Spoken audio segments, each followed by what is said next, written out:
or any activity, because again, it was emphasized in this manual that participants may attend such activities on a voluntary basis. Hence, traveling expenses, registration fees are not charged to MOE, but rather it is charged to personal accounts. Kasi hindi po siya initiated from the Department of Education. It could be from other emanating agencies, no? From DOH, from BILG, from kung ano lang, CES board, kung ano yan, the activity. So that means it does not coming from the department, but rather from other sectors, no? Or other partners that we have. So hindi po siya nagiging mandatory. And again po, yung ating mga expenses po ay hindi po galing dapat sa MOE. It should be coming from your own expenses, from your own personal account. Advisory concerns may be department-wide. No? It could be the whole Department of Education, or it could be specific in application like certain regional offices or certain bureaus, no, in the central office na meron lang silang targeted, baka it's more on scholarship, meron silang mga criteria. So, syempre, we have to know ano yung mga criteria doon. Doon lang po papasok yung ating mga targeted participants. Advisory concerns, maybe it can be specific in application, and its application is usually short-term or temporary lamang po. So, meaning yung effectivity. Alright? So, yun lang po. So, more on the advisory are more on activities po yun. So, but an advisory is issued in accordance with the procedures of DepEd Order Number 8, Series of 2013. You still remember, every time po ito sa schools natin, it is always being reminded to use always DepEd Order Number 8, Series of 2013. This is something to do titled Policy Guidelines on Regulating the Issuance of DepEd Advisories. Hindi po kami lagi naglalagay ng advisory. Advisory depends on the urgency, on the priorities of the Department of Education.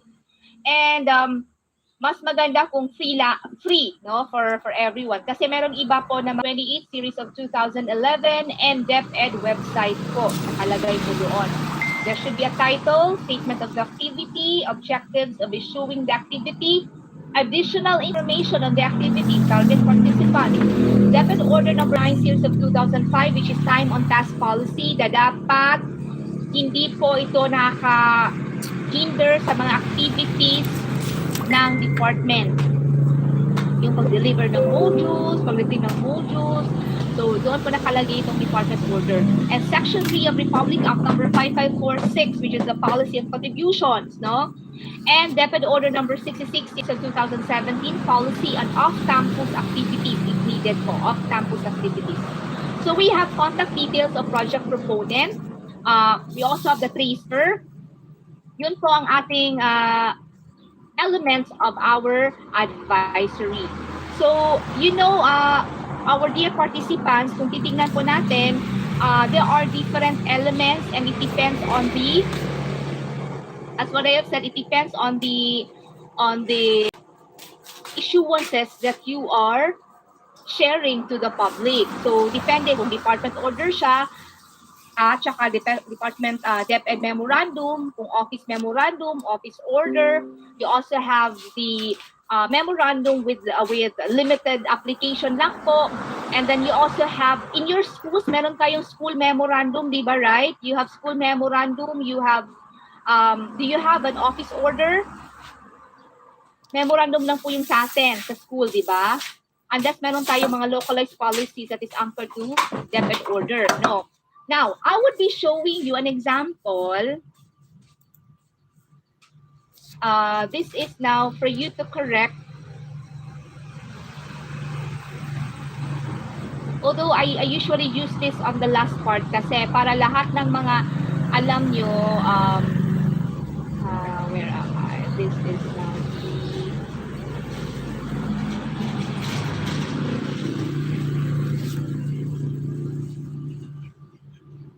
So do you have questions so far while I am trying to scroll yung mga take it away muna Ma'am Labata or Sir Rodel? As in the chat box, so far no questions about the topic, ma'am. Only the PBB again. PBB. Bakit hindi nyo tinanong kay Sir Manny? Nandiyan na si Sir Manny kanina. Sayang opportunity. Anyway, sige lang.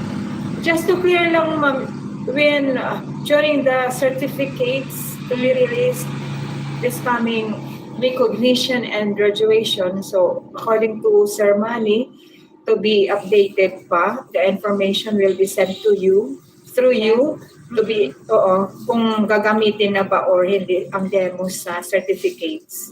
Yes, kasi ang dami talaga nagtatanong regarding this matter on the use of the use of the certificates, if are we going to follow na, kasi iba-iba yung interpretation pa yung iba. So, at saka yung iba, it's already short notice, mag-graduation na yung iba. So, baka it would be hard for you if the format is already andun na sa offices nyo. So, that's why I am asking also Sir Manny about that matter.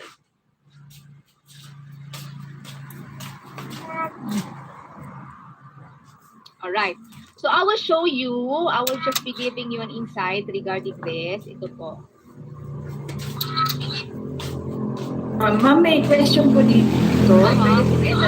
Regarding from Ray Rosas, he is asking about regarding po sa SO ng mga SIC.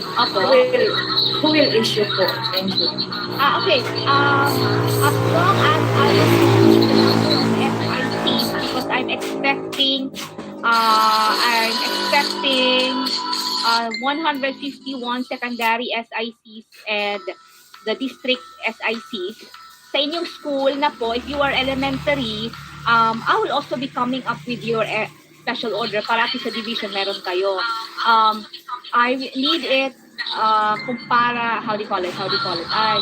I'm waiting for the rest who will be responding to the link provided to you, because I think I have released and issued that division memorandum on the list of names of our SIC na dapat nakatouch yung recommendation letter ninyo, di ba? From the administrator, from the district supervisor. So, it should be attached on the link provided to you. So, hindi po lahat pa nakasubmit. So, I am waiting for the rest to submit kasi hoping makita namin lahat kung sino ang wala pa.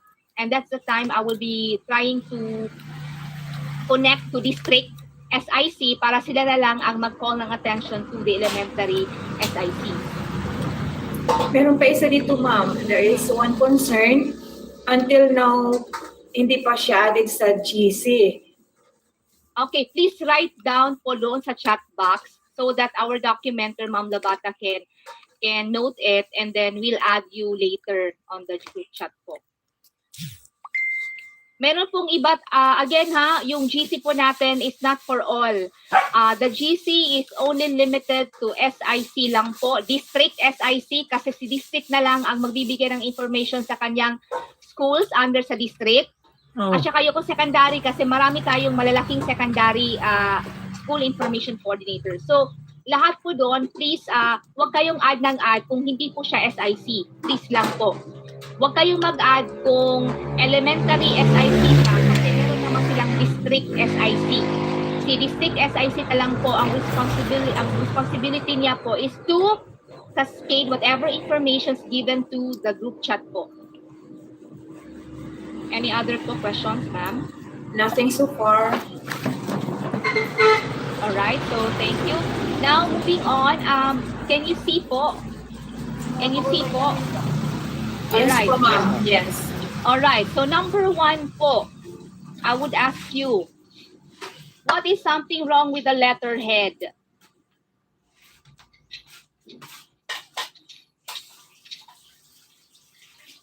Ma'am Rodel, Sir Rodel, can you call any participants randomly? Okay, ma'am. So it would be better for us to use our microphone whenever we answer. Immediately put on box para po mas. May answer po dito sa chat box. Can I read? Yes po. Dapat dalawa. Ma'am Aini, please do the answer. Your answer for the first one. Hello, Where's sir. Ma'am Aini? Hello, sir. Yes po.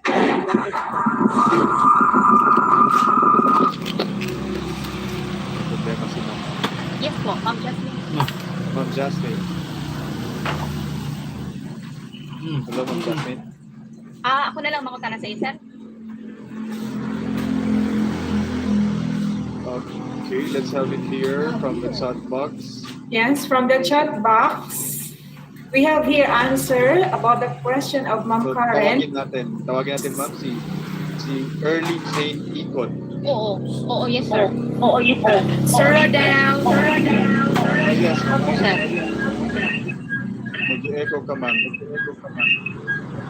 2 lines lang dapat. Titles should be all I think capital so. letters.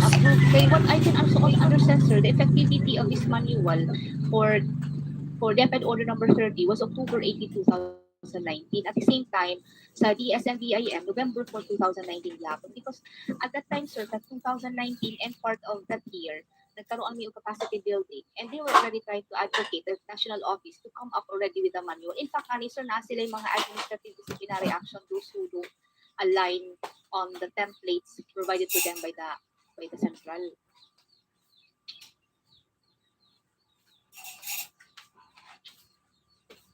Wala, sir. Kani siya lang DepEd order o kanang duha na DepEd order sa among capacity building. Mo na lang silang ilagi follow. Even sa regional, sir, mo follow na sila.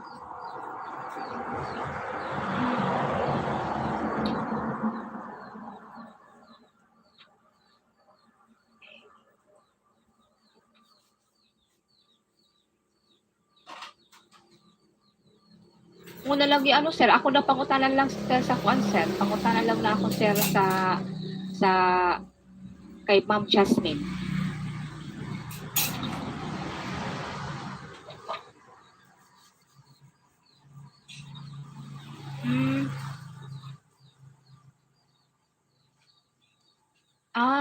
Okay. So,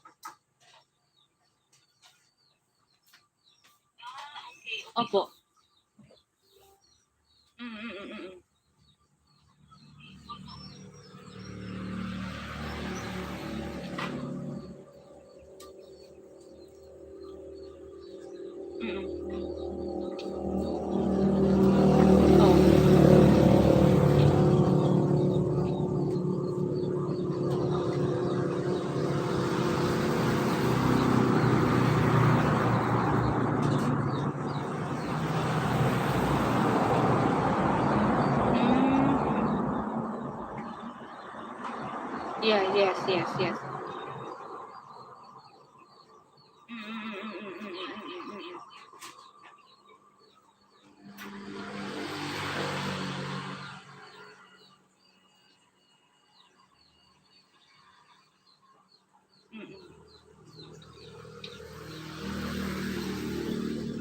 Yes. Yes. Oh, nakita gihapon na ako nag-research sa manual.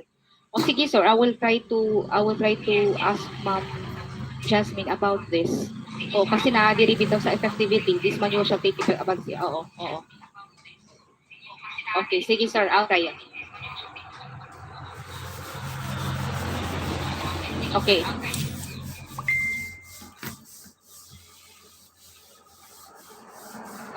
Okay po, sir. Okay, say. Yes, sir. Noted po, sir. Noted. Sige, sir. Okay. Oo, sir. Kaya man sila, sir. Sila man mga speaker. Ako na lang ingon. Oh, yes po, sir. Noted po. Thank you po, sir. Thank you. Bye-bye. Hello? Hi, ma'am. Yeah, sorry for that. Sir Manny was asking me about this, no, on the effectivity. Kasi, di ba, we have asked Sir Manny regarding if we will be able to use this manual, our templates in the school, especially nearing na tayo sa graduation. According to him, there's no feedback coming from the regional office. Binigyan ako niya ng pagkakataon to really follow it up to the regional office po. And anyway, we are so fortunate that tomorrow we have our regional information officer, Pauline. She can answer our questions then on this matter, no? Okay po tayo. Okay, so let's start now before we, it's almost, I think it's already 11:13, 30 minutes past the hour of 11. Sir Rodel, sino po yung Yes. tinawag mo? So we have here, Answers? may mga sagot po dito ma'am sa ating Ano po? chat. Sige, ano po yung mga sagot nila? It's more on having only 2 lines on the letterhead. Most of the answers. Title should be all capital letters. Letterhead should include depth and seal and agency name only. 2 lines lang dapat. Yung title dapat naka-all capital. Letterhead. 2 lines in red only. All right. Yes, you have a point there. What if we release regional memorandum or division memorandum? Do we also need to have 2 lines per se? Okay. The question will be, the answer actually of this is yung sa series, kung anong DepEd order natin, di ba? So, sino lang po ang magbibigay ng DepEd order? Can I have somebody with me? Okay. Ma'am. Central office, ma'am. Yes. Okay. Thank you so much. Sino yun? Yeah, central office only. Yes. Hello. Thank you. So, meaning to say, that is why we have to remove the Region 8 in the letterhead, Region 8 School Division of Leyte, kasi hindi yung division pwede magbigay ng DepEd order. Alright? Sino lang magbibigay ng DepEd order? Only the central office. So, we have to remove the Region 8 School Division of Leyte because it's a DepEd order po ang nakalagay doon. Di ba? Yes po. Yes. Thank you so Saka much. yung logong ginagamit, dapat from central office. Yes. Oh, central office talaga. Yes. This is actually on the central office ng logo. Alright. Moving on. The Department of Education Manual of Style po. Yung title. Okay na po ito yung title natin. No, it should be in all caps. Wow, very good. Thank you so much. Lahat po should be in capital letters. Then I would like to ask you, pwede na po ito the Department of Education Manual of Style? Or do we need to add more? Ma'am Shirley Mariah. Need to add reference. So, sasabihin natin, Department of Education Manual of Style. Ano po yung gusto mo, sir, after this? Sir George. Sir George. Edition of the Chicago Manual of Style Use. Pwede din yun. Pero di ba mas maganda, mas shorter? Anyway, you can have those that this is anchored from the Chicago Manual of Style, maybe on the statement of yung ating policy, right? So, pwede natin yan ilagay. Hindi na lang Yes, natin ma'am. ilagay yan sa di ba kayo, we have the statement of the policy. Pwede natin yan ilagay na itong Department of Manual was anchored from the Chicago Manual of Style because since this manual of this yung CMOs natin, ito usually ginagamit ng mga publishing na di ba natin, that appeared on the memorandum. Actually, itong exact memo na that appeared, no? Okay. Where is now? Is there something wrong? What is now something wrong to yung undersecretaries? Kasi meron ba tayong, how do you call it, something wrong with this? Yung ating officials concerned, policy proponents, and implementers and stakeholders, meron ba? Wala.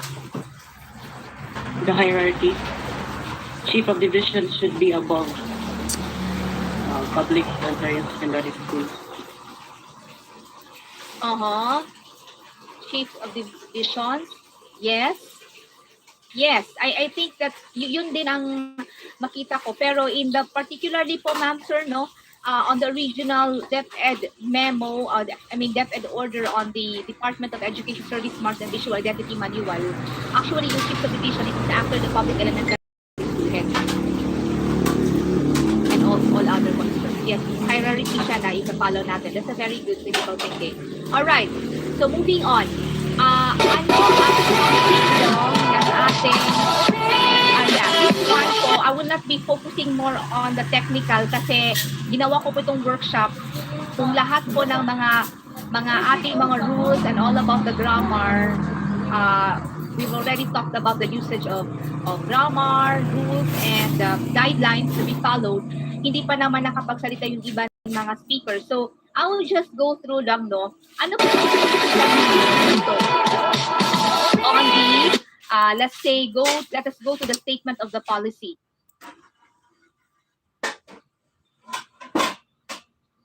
Where is the statement of the policy located? On the first number, second number.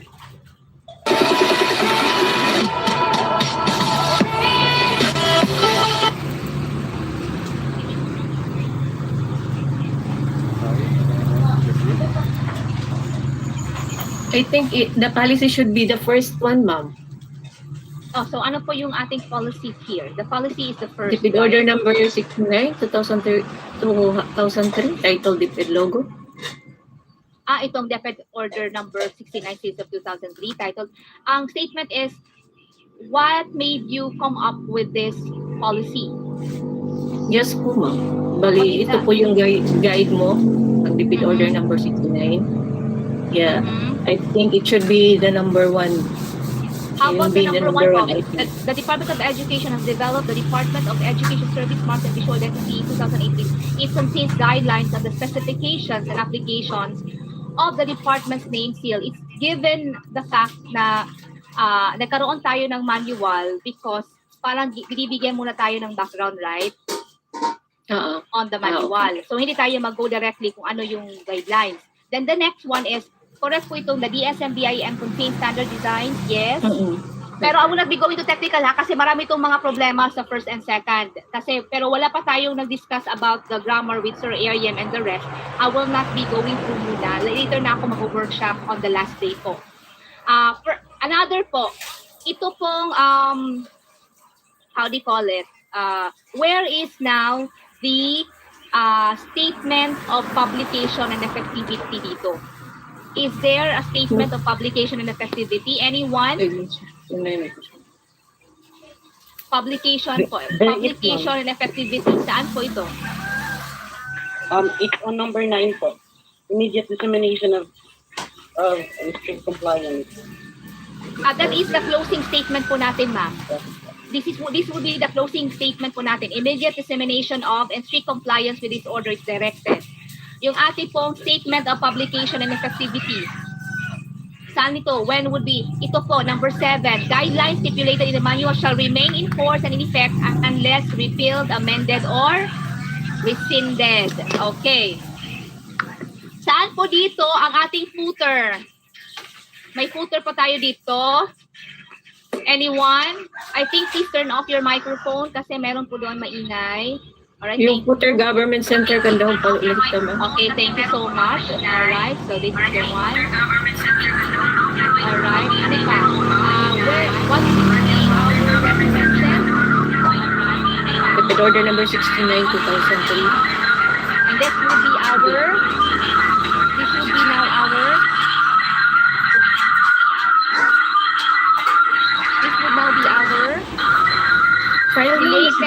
related and or repeal previous issuances use of references, and this will be now our perpetual index. If you can see, ano yung makikita natin sa perpetual index? How are they categorized, or how are they arranged? Alphabetically, ma'am. Yes, alphabetically. Saan natin nagagaling? Saan natin nakikita itong bureaus, communications, publications, and policy? Where do we get this one? Nakikita ba natin ito saan? Saan natin ito makikita? Is it uniform to have this? Or saan natin kukunin yung bureaus, communications, publications, and policy? We can see that on the DepEd Order lang DepEd Order lang mga yes. We just get some words on this DepEd Order. Even you make also division memorandum, DepEd memorandum, office order. You get words na pinaka-salient na words on the DepEd Order. No, you can have even, let's say, you can have logo, you can have visual, you can have mark. So depende po yung proponent nitong DepEd memorandum, di ba? Or DepEd Hindi po yun sa relevant Yes. kung sa babagay. Yes. So correct po. Now, I would like to ask you a question. Now, what is now the difference between DepEd order and DepEd memorandum?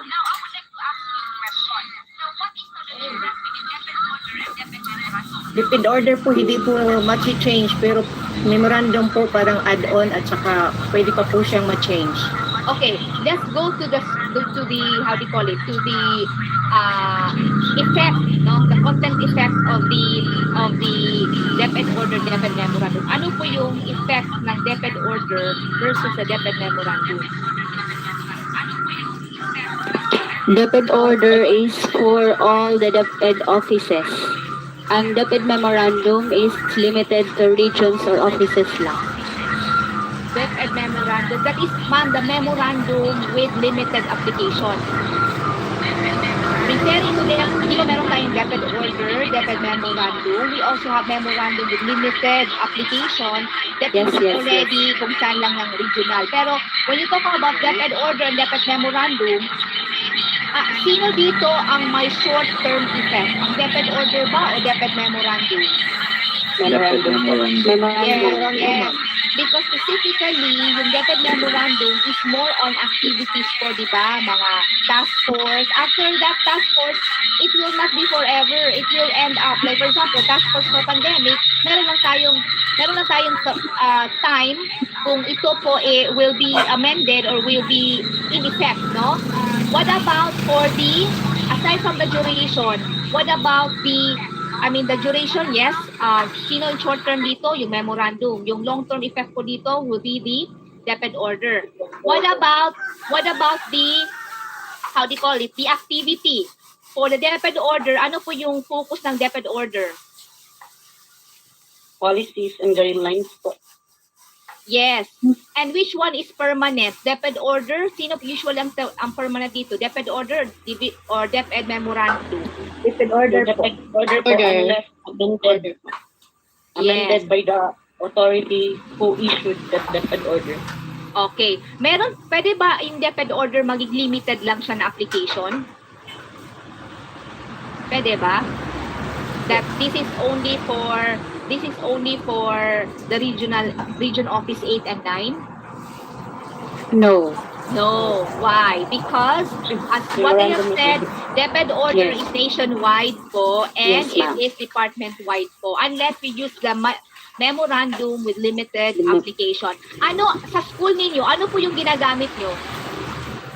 Because in the division and the regional, we have office order, we have division memorandum, and we have also office memorandum. How about in your We have school? Memorandum. memorandum issued by the school head. Sino po ang nagcrack po ng inyong school memorandum?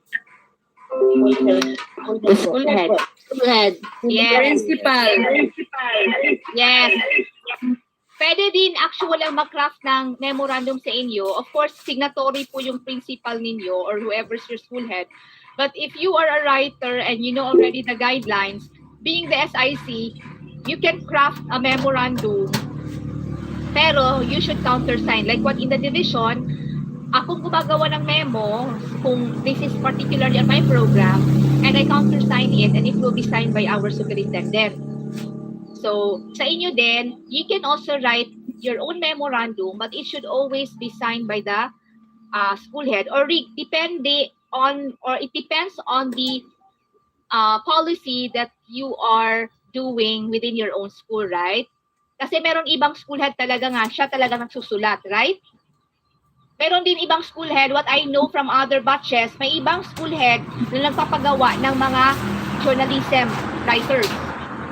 And then, of course, the content will be coming from him or her. So yun po, it depends po. So later on, we will be talking that more on the specific styles of writing an issuances,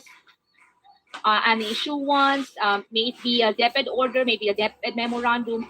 More on that with Sir Ariam, who is really, really very good at giving us technical assistance in writing such letters, writing such issuances, and he will be with us the whole afternoon. Baka tayo matagalan pa, but hoping at least even the duration, even the time is very much limited for 3 days. But at the end, yung gusto ko naman lang talaga is really be oriented in this manual for you to apply that in your school. Alright po? do you have any other questions before I end up po my session? I will have workshop also by Friday to continue. Hindi po pa ito yung workshop. This is just more on asking the different elements of each issuances. But on Friday, I will give you a workshop. Lahat po ng answers nyo will be, that would now be the, I hope it will be an output po sa inyo on this batch. Kasi yung first output po namin on the second batch, yung service marks. I don't know with this third batch, we will try to see with the PWG kung ano yung gagawin namin on the workshop provided to you. Or we will just be calling you randomly to answer the questions on Friday. All right. So, do you have questions so far? I hope so. All right. So, Karen, yes po. integrated na senior high school at the junior high school, how many SIC ang kailangan? Integrated.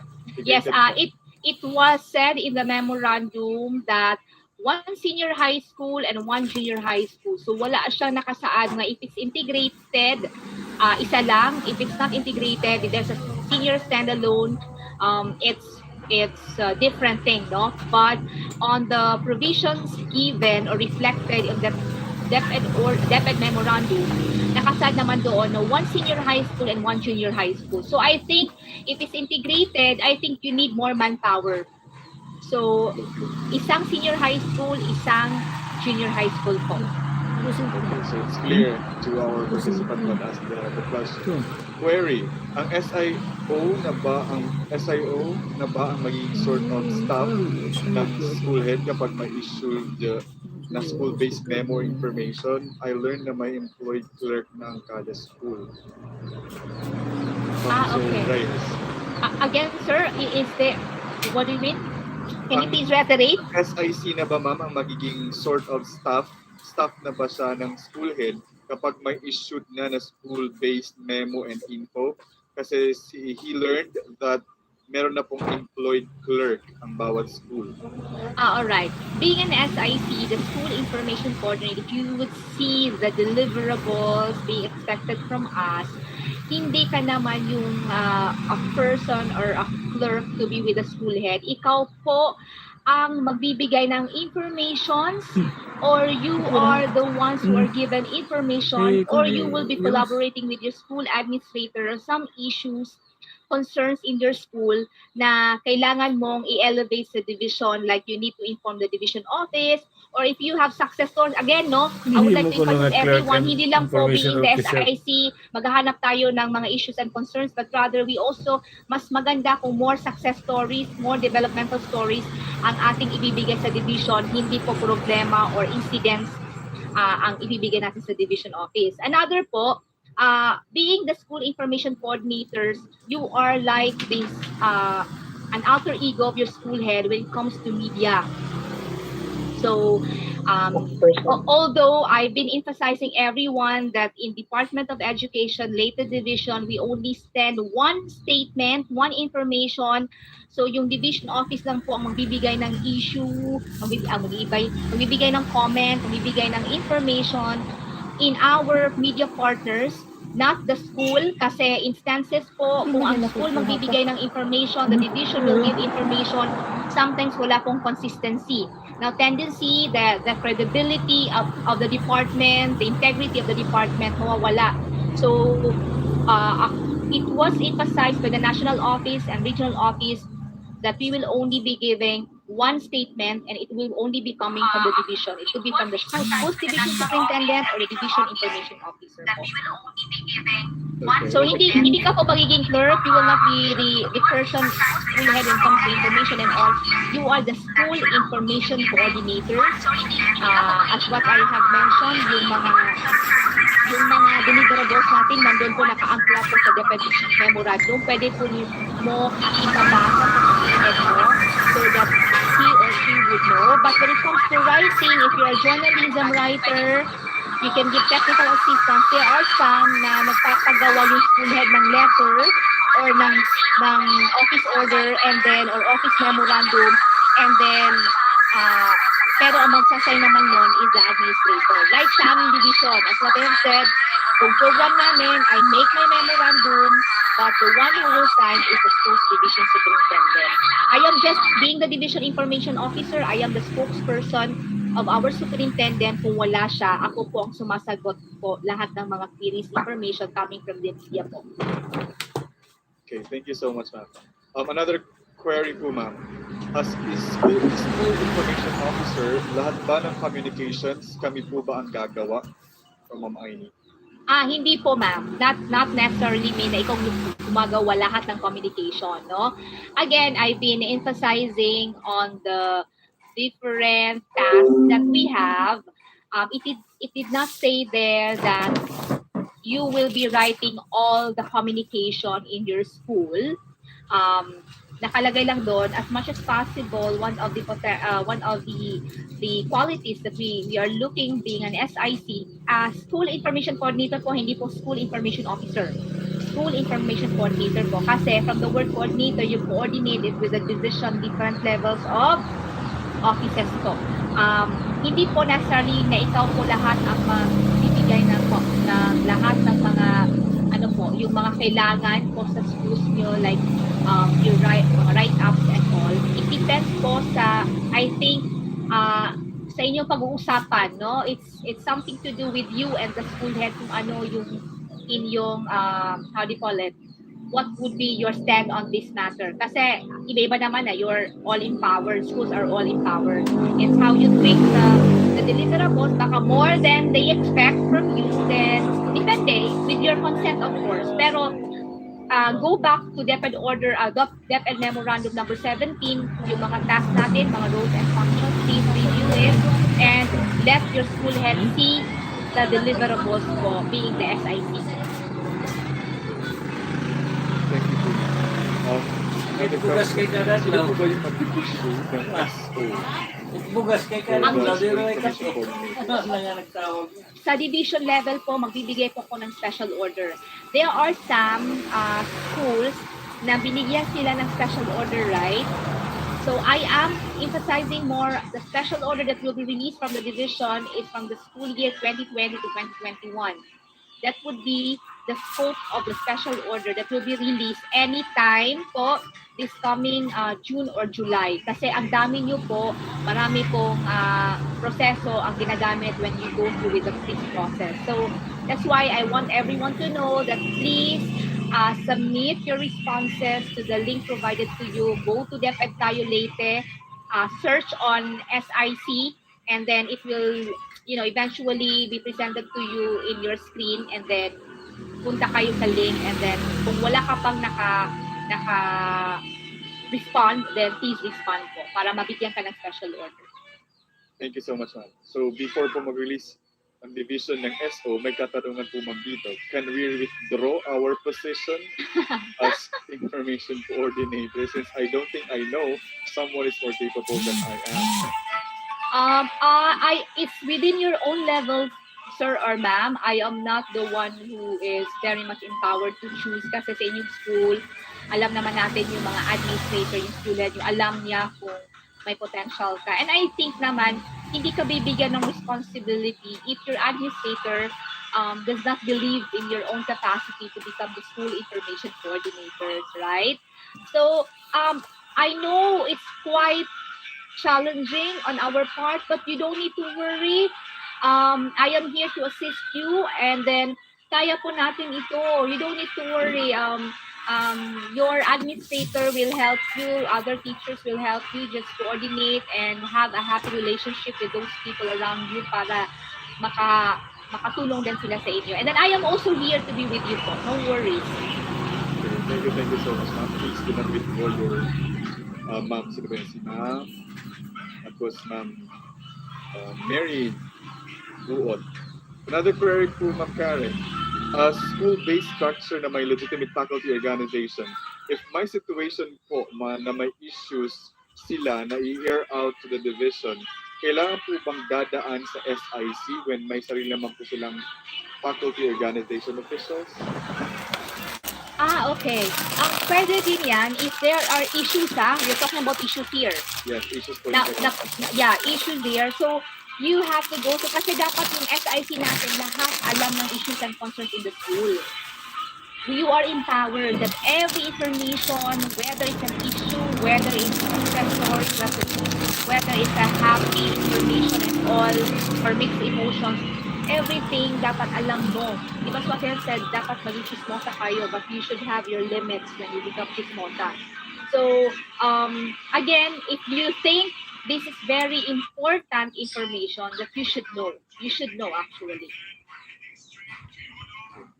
Thank you po, ma'am. For the school office orders, can we contextualize the footer like the school name and the school head's contact number, then sa letterhead po, pwede po lagyan ng school name. Just Okay. I will not be answering that question because it will be answered to you by our speakers tomorrow. Okay. Yes, sila po ang magbibigay ng information on that matter po. Sige po. So Thank just you. be with us, Ma'am Pinky Handog, for your Yes, for the tomorrow. answers. Yes. Another question. I'm a school head. Pwede po ba ako maging district information coordinator? You are school head. Yes, kasi ang district information coordinator must be coming within your own district. So may mga school kayo dyan. Mas maganda po school head po. Mas maganda school head. Pero I am not emphasizing na dapat school head. It's up to the district supervisor who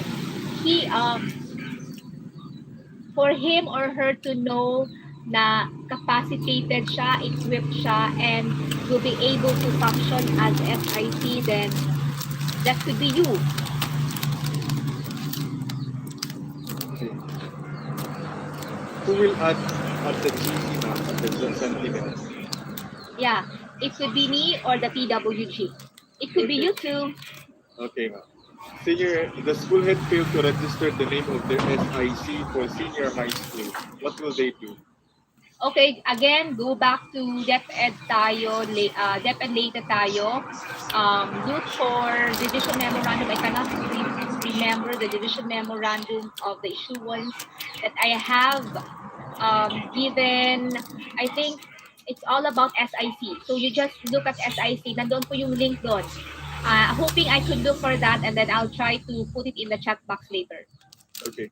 Those who are entering the room but failed to enter due to internet connectivity, what will happen to the attendance po, ma'am? Meaning to say, hindi sila present during the virtual. Of course. I mean, the question is, if they did not attend the virtual training now, then I'm really sorry, they will not be part of the attendance. They really have to look for from the internet connectivity. Yes. One of the reasons is the internet connection. That's why they cannot be able to join. Yes. I hope those who did not have any assuming you were not included, it's because probably we only need 100 participants and I was expecting only 87 because there are some na pumasok because of other budgets na mayroon sila mga concerns. I think it's better maybe you could ask other information coordinators who were capacitated and ask information, but the materials will be given to the participants. Maybe they could share it with you na lang. Okay. Another question po, Ma'am Karen. I hope you will not be tired of answering the question. Are the students aware, or will there be session with the students of the roles and responsibilities of the SIC? Kasi sometimes the interpretation or comprehension differs with our students. Yes, I believe that. All right, I think that was mentioned on our first batch that all district supervisors and school heads must know the deliverables of our SICs. So yes, it will. I've already mentioned that and I've emphasized that on the first batch na I am coming up with just a meeting with them and letting them know your tasks and functions as the SIC in your school po. Okay. How about the permit to be submitted to IATF? Dapat SIC talaga po ang gagawa lahat ng communication? No, it was already asked, di ba, about the communication na sila ba lahat ang gagawa. It was not stated on your task na lahat ng communication kayo po ang gagawa, especially when it comes to writing. As what I have said, not all SIC are technical writers. Not all SICs are communicators.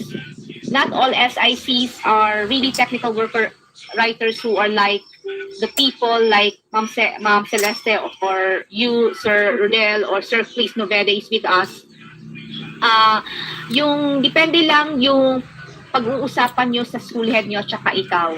So kasi sometimes you need consent also. Maybe your school head knows that you are a good writer and you will be maximized or you will be fully utilized as SIC. But if I know you have limitations, you have other limitations. That's why what I said, you are the coordinator, you coordinate with other people that would help you out to have a better result as the SIC. Thank you so much, Ma'am Karen. It's for the information of everyone, it's Division Memorandum number 254. It's 254. Scroll down po tayo sa DepEd Leyte Division, DepEd Leyte tayo. It's DepEd Memo number 254. So sabi pa nga ni Ma'am Iris K. Lumanta Kapili, we should always remember of the Data Privacy Act. As SICs, we should always be cautious, especially when it comes to bigger issues or big issues. Can we have a copy? Okay. You can have the copy of the slides po, ma'am, on the third day. Wala na po ba mga participants natin? So we could be able, of course, to end our morning session with our Division Information Officer, Ma'am Karen Barrio. Alright, so I think Sir Rodel, wala naman akong presentation, no? I've already end my presentation. And if you have other questions, you can park that and write it on the chat box or comment section. Later, we will be answering baka, shall we start our function na wala pa division appointment? Okay. In special order. You mean to say yung special order, ma'am? Yes, you can act now as a special, as a school information coordinators because I've already given a lot of memoranda in regards with being the school information coordinators. Okay, and I think I have one issue once. Diba? Mayroon akong isang issue once. I remember it right that dinagay ko po doon yung targeted deliverables nyo. I'm not sure. I will try to review that and then if wala pa, then I will try to craft another memorandum so that you will be acting officially as the SIC in your school. Okay. Again, you go back to DepEd Order number 12, series of 2021. Doon po nakasalalay po yung inyong mga tasks and responsibilities as the SIC and let your school head know about the deliverables and then explain it to them, and then I will have another session with them, the school heads and the district supervisors, for them to be aware also of your responsibility as the school information coordinators, and then you will not be abused on this different tasks of yours. And another, if you have questions, you wanted to know about anything being the SIC, you can just ask me. We have our group chat, GC MPA Sentinels, and we will also be coming up with guidelines na sa ating MPA Sentinels kasi marami po doon nagrereklamo na maraming mga questions. There are some questions that are not pertaining to our roles and functions, and then parang mahirap na daw kung pag-read back, and then maraming mga how do you call it, thank you parang ganyan.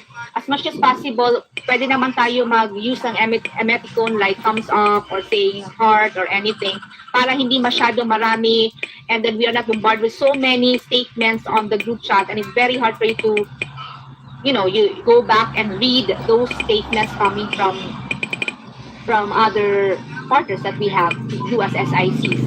And I will be posting informations from the national, from the regional, from the division.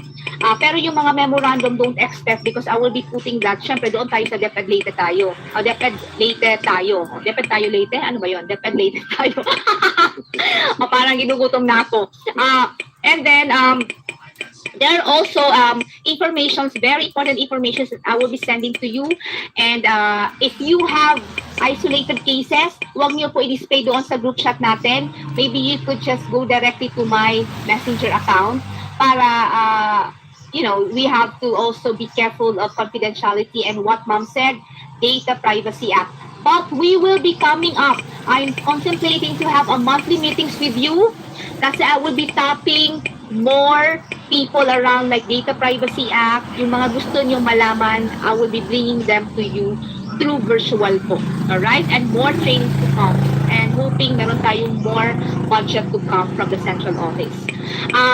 This afternoon, I think Sir Rodel, sabi ni Sir Aryem, pwede tayo mag-early, like around 12:45, he will start his session. But I will tell him to go ahead like mga around 12:30 pala kasi baka hindi siya makapasok by 12:45. Yes. By 12:45 or 1 ma'am, mga ma'am and sir, please be in the virtual room and then mag-eat muna tayo ng lunch, early lunch tayo, Sir Rodel. Sir Rodel, back to you po. Okay, thank you so much, our Division Information Officer, Ma'am Karen Barrel. So you may not have to leave that's a group the virtual room because once you live here, you may not you may not have the time, I guess, to re-enter since that there are still many who are in the waiting area. So just have to turn it on, just be connected, just turn off your camera and your microphone and just be with us these 12:45 in the afternoon. Happy lunchtime everyone, enjoy your meal.